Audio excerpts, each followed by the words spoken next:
তারা মাছ ধরার জন্য তাদের নৌকায় করে অন্য এক জায়গায় যাচ্ছিল। ঠিক তখনই তারা একটা জায়গায় এসে দেখে কি শুরু করে দেয়। কিন্তু জিউস সবসময় চাইতো এসব যেন শান্তিপূর্ণভাবে করে। তবে এখন তার কাছে আর কোনো উপায় করছে, আর সবাই আনন্দের সাথে বলতে থাকে, আমরা জিউসের মূর্তি ভাঙতে সফল হয়েছে, আর এখন আমরা জিতে গেছি। আর এটা থেকেই প্রমাণ হয়ে যায় যে মানুষের থেকে আর শক্তিশালী কিছুই নেই। তবে হঠাৎই সেখানে রাজকুমারী এসে উপস্থিত হয় আর সবারকে বলে দিয়েছিল, আর তখন আমার ওই একই রূপ ছিল যেটা এখনও রয়েছে, কারণ আমি কখনো মরতে পারবো না। আর এটাই হলো আমার জীবনের সবথেকে বড় সত্যি।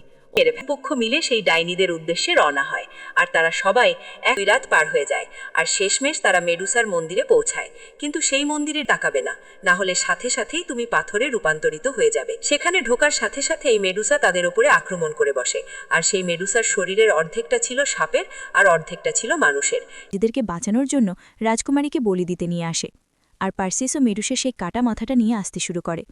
কিন্তু এ কথায় পার্সিয়াস রাজি হয় না। সে বলে, আমায় জিউসের কাছে যেতে হবে, আর রাজকুমারীকে রানী হওয়ার অগ্রিম শুভেচ্ছা জানায়। আর পঙ্খিরাজ ঘোড়াই করে জিউসের কাছে চলে আসে। আর এখানে জিউস পার্সিয়াসকে গড হওয়ার জন্য